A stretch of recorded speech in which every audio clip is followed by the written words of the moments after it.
El conversatorio.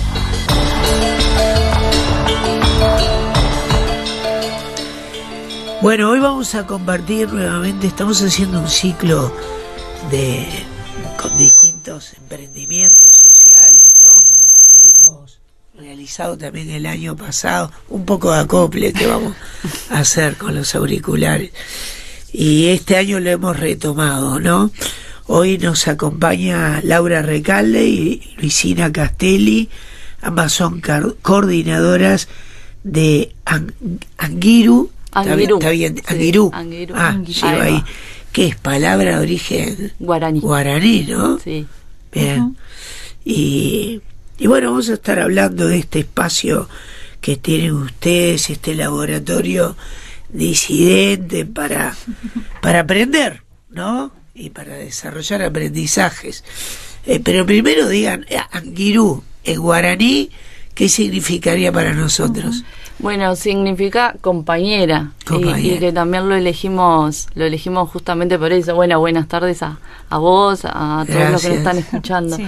Y sí, Anguirú significa compañera y nace también de eso, de que somos amigas y de que nos juntamos a pensar en este laboratorio y que teníamos ganas de hacer. Y bueno, la palabra lo identifica. Sí, además, nos parece una palabra muy bonita y el sentido de acompañar, ¿no? Compañeras nosotras, desde nuestra amistad, pero también un poco lo que buscamos hacer desde Anguirú, que tiene que ver con acompañar a otros también, claro, ¿no? En esto del desarrollo de ideas, de hacer cosas en colectivo. Ahí va. ¿Se conocen estudiando ustedes? Veo que estudiaron comunicación, ciencias antropológicas. Bueno, foco en educación, ciencias humanas. Sí, en realidad nos conocemos hace un montón de años en humanidades, haciendo el ciclo básico, ¿no? Que se llamaba así. Y bueno, éramos parte de un grupito, ¿viste? Cuando recién ingresás a facultad y éramos muy jóvenes, ya pasó mucho. Sí. Pero después, en realidad, nos distanciamos un poco porque yo estaba haciendo comunicación también y dejé humanidades, hice un poco de filosofía y terminé comunicación y Lu siguió con antropología y después en la maestría nos volvimos a encontrar, ya un poco más grandes. Claro. Y bueno, y ahí seguimos. Ahí ya no nos dejamos de ver. Claro. Antropología y comunicación. Pero después también se juntan por bueno, vi que también estudiaron juntas también en Flaxo, ¿no? Sí, tenemos formaciones, en mi caso más ecléctica, hice comunicación, después me uní al programa de género de Facultad de Humanidades, ahí en el departamento de antropología, hice una maestría y ahora estoy culminando mi doctorado en antropología. Y Lu también, ¿no? Como docente en facultad. En mi caso seguí por la línea de la antropología y bueno, también trabajo en la Facultad de Humanidades, que se volvió como mi casa también en algún sentido. Y bueno, sí, pero nos reencontramos después en la maestría y teníamos como muchas cosas en común en cuanto a como a inquietudes, a ideas, ¿no? Como que se dio mucho diálogo, digamos, en las cuestiones que nos interesan, como investigar, trabajar, construir. Sí, en ese momento hicimos un curso juntas que era de teoría queer y feminismos, y ahí como que empezaron... ¿En facultad también? Sí, en Facultad de Humanidades. Y bueno, ahí empezaron las conversaciones. Después Anguirú es posterior, ya en el 21, que estábamos en pandemia todavía, y bueno, también queríamos generar una plataforma. Al principio era un proyecto, ahora ya no lo es porque es una realidad, donde nuestras líneas de investigación, somos investigadoras, pudieran aunarse. Yo venía de una trayectoria de investigación en temas que hacen a la población LGBTIQ+, trabajando hace muchos años con población trans, y bueno, y Lu en temas de discapacidad. Dijimos, bueno, vamos a juntar estos temas que tienen enfoques teóricos en común y plataformas también de reivindicación que muchas veces coinciden, ¿no? Entonces dijimos, vamos a hacer coincidir no solamente los temas, sino las metodologías y esas ganas que tenemos de Anguirú de cambiar las prácticas de siempre, ¿no? Que lo pueden ver en nuestra web, que es un poco eso, ¿no? Es una mirada crítica, una metodología crítica aplicada a la realidad, no a lo que pasa en todos los días. Sí, hay algo que sucede Lau decía, yo me he dedicado más al trabajo con población LGBTIQ+, y mi línea de trabajo tiene más que ver con discapacidad, cultura, artes. Hay algo que pasa con estas poblaciones, podemos decir, y con otras también, que es que comúnmente hay como ámbitos de especialización o líneas de trabajo específicas de una población o de otra. Y nosotras veíamos que en nuestros intercambios, que había muchos aspectos en común en cuanto a las vivencias de las personas, en cuanto a las formas de discriminación, de estigmatización, en toda la producción teórica que hay también desde estos campos de estudios. Hay muchos aspectos en común, pero que no siempre estaban dialogando. Entonces, un poco la apuesta de Anguirú es poder poner todo eso en diálogo, porque en la realidad, en la vida, las cosas suceden así, claro.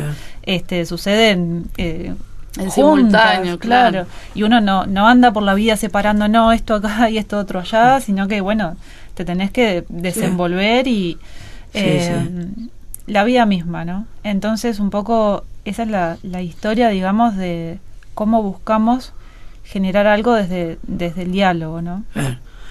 Y en un aula o en una clase, esa vida misma convive, claro, ¿no? Claro. Con todo, con todas las relaciones que quieran verse, ¿no? Sí, claro. También con muchas situaciones, problemas, ¿no? Ustedes, esa línea de investigación es lo que generó Anguirú. Primero fue investigar.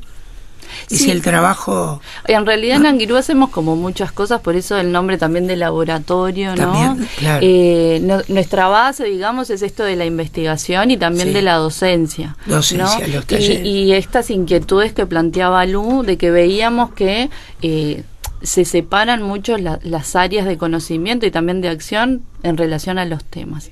Para nosotras era nuevo también generar una plataforma por fuera de la universidad, ¿no? Que tuviera una impronta social, o sea, queremos que tenga un impacto social lo que hacemos, y trabajar también con otros actores sociales, ¿no? Instituciones, organizaciones, colectivos, personas que trabajan en distintos ámbitos de la sociedad y que de alguna manera nuestro enfoque hacia las prácticas que llevan adelante, ¿no? Claro. Entonces nosotras, eso también fue un paso que queríamos dar, ¿no? Cómo llevar la investigación que hacíamos, la docencia, a otros ámbitos para que ese conocimiento circule, se apropie y llegue a las personas, ¿no? Claro. Entonces, eso fue una de las cuestiones que también queríamos, ¿no? Después hicimos esta plataforma como un laboratorio, que eso implica no solamente hacer estos procesos de investigación y docencia, sino generar herramientas a través de la tecnología,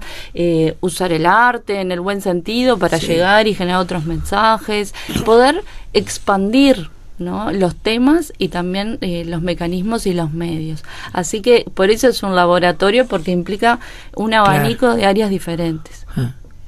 Sí, y es podríamos decir una inquietud política, sí. ¿no? Esto de, con quiénes más podemos generar encuentros, discutir de estas cosas, generar cambios, ¿no? Esto de, hay un aspecto político, quiero decir, en el sentido de que queremos promover espacios no excluyentes, colaborar en esa construcción de espacios no excluyentes, colaborar en la reflexión sobre esto, sobre cómo convivimos, sobre cómo estamos en el mundo desde distintos cuerpos, desde distintas identidades, desde distintas vivencias. Esas cosas comúnmente están muy atravesadas por la discriminación, por la exclusión. Entonces nos parece como muy importante poder abordarlo, en este caso desde las herramientas que nosotros hemos adquirido a través de nuestro acceso a la educación, pero cómo eso se expande en otros ámbitos sociales, ¿no? A ver, la pregunta obvio que es para las dos, pero ¿todavía hay mucha discriminación? Sí, ¿Puedo preguntar así o puedo preguntar también, cada vez supongo que hay menos, pero también es relativo? Como uno pregunta, cosecha otra respuesta, ¿no? Y es un poco de todo, ¿no? O sea, nosotros sentimos que hemos avanzado socialmente en las discusiones de ciertos temas, los temas de género, sexualidad, corporalidades están arriba de la mesa. Sí. Podemos encontrarnos, podemos discutir, pero la discriminación y la exclusión es el común denominador de todos los días. Nosotras trabajamos con docentes, con equipos multidisciplinarios, con psicólogas, con maestros, con educadores, y lo que nos devuelven es que todos los días estas prácticas son muy comunes, en espacios de trabajo, en espacios educativos, en la vida misma, ¿no? Los espacios que habitamos todos los días y que muchas veces por desconocimiento, por falta de capacitación, porque las personas muchas veces no se ponen a pensar en su práctica cotidiana, ¿no? Claro. Y bueno, por eso es necesario generar espacio. Generar espacio de discusión, de decir, bueno, muchas veces también en relación a nuestros temas se piensa en una pedagogía de la alteridad, ¿no? O sea, lo LGBT, por ejemplo, significa esto, la sigla, estas personas son así, viven así. Bueno, no, o sea, nosotras lo que queremos desde Anguirú es decir, bueno, hay procesos de exclusión social que atraviesan la sociedad y nuestras prácticas cotidianas y que no se remite a tener que entender a esa persona que parece una otra, sino bueno, ¿qué nos pasa a todas las personas todos los días desde una posición, muchas veces desde la normalidad, entre comillas, que genera exclusión? ¿No? Porque siempre parece que los colectivos vulnerados hay que explicarlos, hay que trabajar con ellos y demás. Bueno, no, tenemos que trabajar todas las personas porque en nuestras prácticas reproducimos procesos de exclusión muchas veces que no vemos y ahí radica la discusión. Eso es lo que hay que trabajar. ¿Cómo podemos convivir en la diferencia de una manera respetuosa e igualitaria? Sí.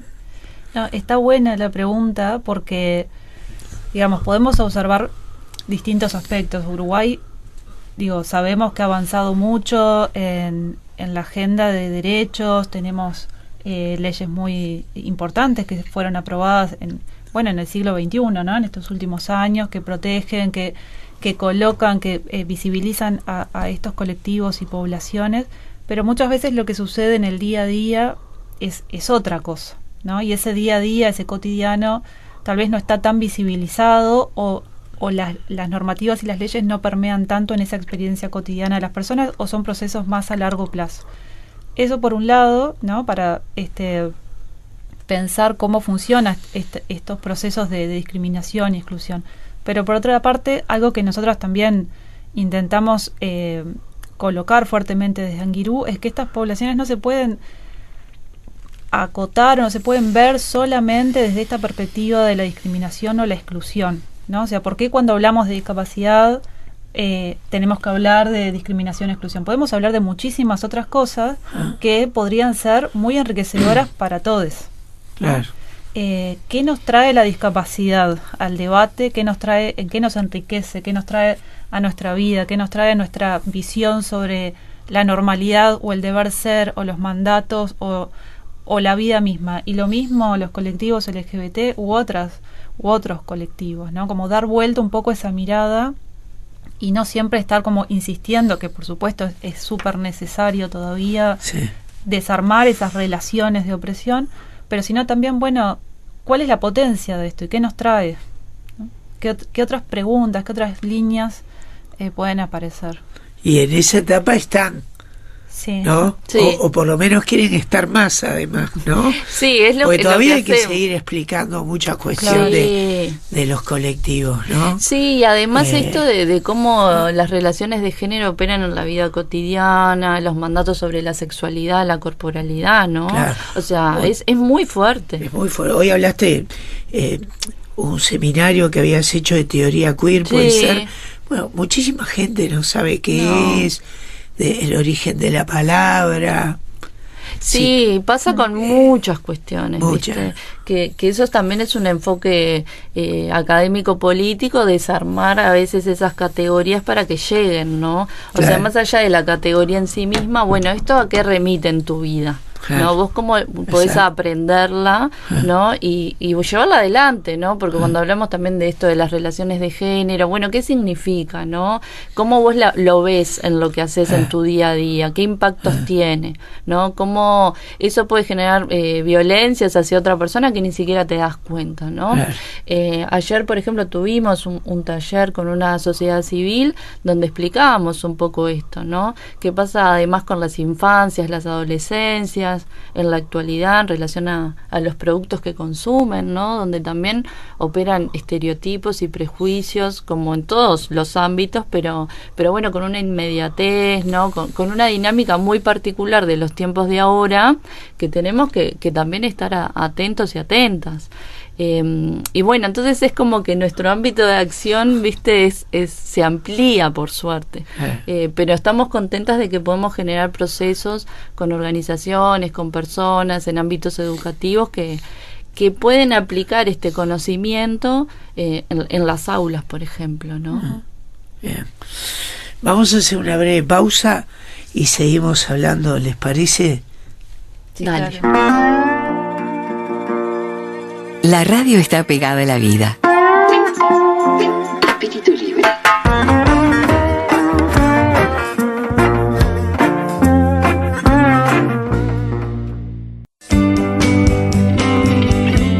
No alcanza con oír. Es mejor escuchar. Espíritu libre.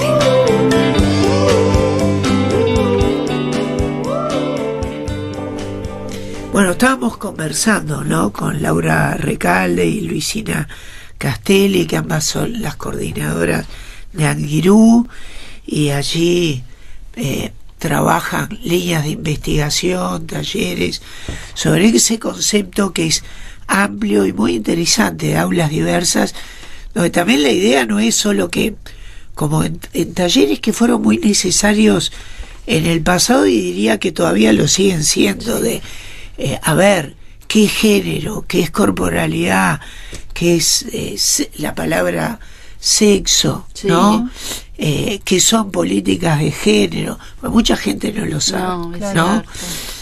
Ustedes nombraron también otra consideración interesante que es político también, ¿no? Y hay miradas políticas y hasta políticas partidarias sobre estos temas que dividen mucho, lo voy a decir en términos metafóricos, pero las aguas, sí, ¿no? Sí, totalmente.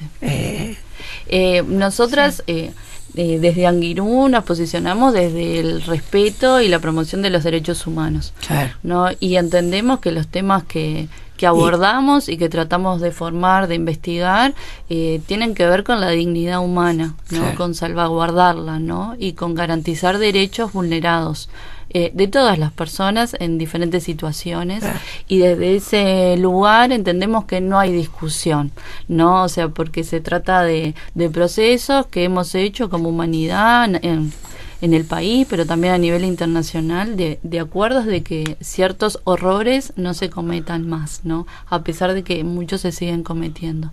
Entonces, bueno, sabemos que el género, la sexualidad, los temas identitarios están dentro de una agenda política partidaria, ¿no? Que modelan un poco la importancia de estos temas y los llevan a arenas de partidos, ¿no? Donde esto parece que es una mera opinión. Y nosotras decimos que no, son derechos humanos, ¿no? De todas las personas que hay que respetar.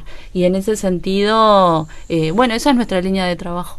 Sí, y también tratamos nos posicionamos también tratando de construir un sentido crítico, que esto quiere decir un poco cuestionar las maneras como nos expresamos, cuestionar los discursos, cuestionar las prácticas, pero cuestionar en el sentido, porque muchas veces también caemos como en la crítica de hice todo mal, mirá, digo esto y es espantoso. Cuando caes en la cuenta de algunas expresiones que utilizamos o algunas cosas que hacemos que pueden ser discriminatorias hacia algunas personas, cuando se nos abre un poco la cabeza en ese sentido, muchas veces caemos como en culparnos mucho. Bueno, hay que ir con paciencia con una misma también, ¿no? Cuando estamos abiertas a aprender, pero esto de colocar sentidos críticos también, si revisamos, por ejemplo, cómo han sido nombradas las personas con discapacidad a lo largo del tiempo,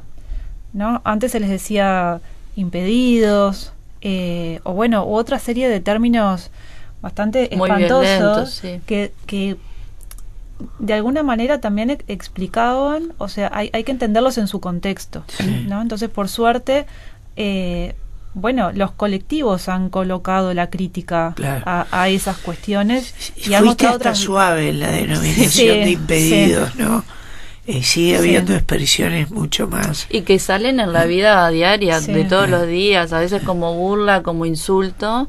Dices, bueno, Sí. El pensá, dominio ¿no? de lo Claro. patológico también, ¿no? Cómo ese conocimiento, esa perspectiva ganó históricamente tanto terreno, tanto lugar, impidiendo a las personas nombrarse a sí mismas, ¿no? Ese sentido de autoridad de decir, bueno, yo voy a decir que vos sos esto y tu vida se acota a esto. Bueno, y eso es algo que compartimos, ¿no? Esto de que hablamos al inicio, ¿no? En los temas que elaboramos. Esto lo podemos pensar para personas con discapacidad y para colectivos LGBT. Claro. ¿no? El reivindicarse, el poder nombrarse, el generar categorías identitarias, el desandar caminos de estigma muy fuertes que están como muy de todos los días en nuestra forma de hablar, en los sentidos que utilizamos.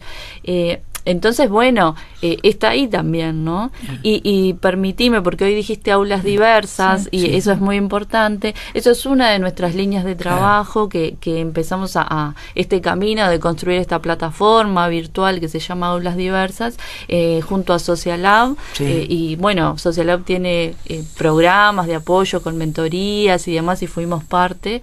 Y como parte de uno de sus llamados, se llama Desafíos en Educación, nos presentamos en Anguirú para poder desarrollar, bueno, una plataforma que justamente aborde estos temas en el ámbito educativo. Ahora estamos en la producción de esta plataforma, en un par de meses lo vamos a poder lanzar, pero se trata justamente de brindar herramientas prácticas para profes, maestros, bueno, educadores, agentes de la cultura en general, como para tener herramientas concretas donde trabajar estas dimensiones que hemos nombrado, como el género, la sexualidad, la corporalidad, en el ámbito educativo o deportivo, cultural, hablando de los temas que nos importan, ¿no? Y esto de brindar herramientas prácticas, concretas, ¿no? Donde podamos dialogar, comprender qué es lo que estamos diciendo cuando nos dirigimos a las personas de determinada manera, qué contenidos no brindamos para compartir con otros, desde qué perspectiva. Es un mundo, ¿no? Pero bueno, esta plataforma, este camino de generar la plataforma ha sido muy rico, porque hemos estado en contacto con colectivos, con profes, con maestras, con un montón de actores que desde Socialab, que nos han ayudado a poder llevarla adelante. Sí, y bueno, y de ese proyecto de aulas diversas también forma parte May Lacaba, que es integrante de Anguirú, y también de Anguirú forma parte de otra compañera que es Catalina Bonanata. Así que espero bueno, que nos estén escuchando. Sí, les mandamos un beso y nada, el equipo de Anguirú buscamos siempre que esté creciendo. Y talleres ya están haciendo igual, ¿no? Sí, talleres hacemos frecuentemente. Regularmente. Sí. ¿Y qué ocurre en los talleres? ¿Qué les hacen? ¿Preguntas? ¿Procesan lo compartido? ¿Qué hacen? Y bueno, hay como una necesidad muy urgente, ¿no? Por ejemplo, profes de secundaria, por poner un ejemplo, ¿no? Que nos dice, bueno, la presencia de personas trans en el aula genera como muchas preocupaciones, ¿no? En general, en el ámbito educativo, porque no se tiene el conocimiento a veces de cómo nombrar a las personas cuando tienen una identidad que no es la asignada al nacer, ¿no? Que son personas trans. Muchas veces se vulneran sus derechos en los espacios educativos, por mal nombrarles, por excluirles de los espacios, porque tenemos una sociedad que es muy binaria, ¿no? Tenés que ser hombre o mujer como fuiste asignado al momento de nacer, ¿no? Y eso no puede cambiar. Bueno, de hecho cambia, hay personas que cambian su identidad de género y que forman parte de todos los espacios de la sociedad y necesitan que sus derechos estén garantizados. Lo que sucede es que cuando van muchas veces al aula, tanto en primaria como en secundaria, tienen una serie de impedimentos básicos como poder ir al baño, ¿no? O que le llamen mal por su nombre, porque hicieron todavía los trámites de cambio de identidad, por cuestiones personales, familiares, institucionales, ¿no? Pero bueno, ese docente tiene que tener las herramientas para decir, bueno, yo respeto tu identidad de género, genero un ambiente de clase donde tu identidad no sea burlada, donde puedas generar procesos colectivos, donde puedas aprender sin que tu identidad sea un impedimento. Hablamos de cosas muy básicas a veces, ¿no? De decir, bueno, preguntá a ese alumno, ¿cómo quiere ser llamado? ¿No? O lo voy a poner como un ejemplo que sucede todos los años miles de veces, ¿no? ¿Cuántas María y otro nombre hay? Miles. Claro. Y solo que te lo dicen. Prefiero que me digas Fernanda o María, no sé, o Agustina. Solo, ¿no? Claro. En este caso capaz que es un poco diferente, ¿no? Sí, bueno, en la plataforma... Cosas. Sí, claro. Vos tenés que tener la apertura de esto, de pensar ya que las identidades de género pueden ser variadas, ¿no? Hay personas que son no binarias, ¿no? También, que no son ni masculinas ni femeninas, ¿no? O que están en tránsito. Bueno, es una realidad. Y están en las aulas. Hay adolescentes que son personas no binarias, entonces vos tenés que respetar como, ¿no? Como quieren ser llamadas. Pero es estos actos de cuidado que nosotras los llamamos, ¿no? Llamar por el apellido al principio, cómo el docente se refiere en las primeras clases, usar los femeninos, los masculinos, los neutros, ¿no? Como para dar una apertura desde el vamos de que acá es un espacio donde hay identidades variadas, ¿no? Y que esa docente sea referente para que los alumnos puedan decir, bueno, ¿me podés llamar de tal manera? ¿No? Pero eso es una relación que se construye, ¿no? Pero antes hay que estar un poco sensibilizada en el sentido de que eso está pasando, ¿no? No, y esto que no se nombra, ¿no? Poder complejizar un poco de qué es lo que esperamos también de las otras personas, ¿no? Esperamos que sean siempre de la misma forma, ¿no? Y no son. ¿No? Sí, es muy fuerte esto de lo que se nombra y lo que no se nombra, o cómo se dice, ¿no? O cuando decimos con miedo, o no estoy segura, pero digo discapacitado en vez de persona con discapacidad o persona en situación de discapacidad, porque también circulan muchos términos, ¿no? Entonces, tener la posibilidad de hablar un poco más lisa y llanamente, animarse a decir, a veces nombrar tal vez por primera vez algunas cosas para algunas personas, ¿no? Porque, por ejemplo, LGBT tal vez es una sigla que algunas personas nunca se atrevieron a pronunciar, ¿no? Entonces lo que dicen es, bueno, esos o aquello o lo diferente o, ¿no? Entonces, diverso.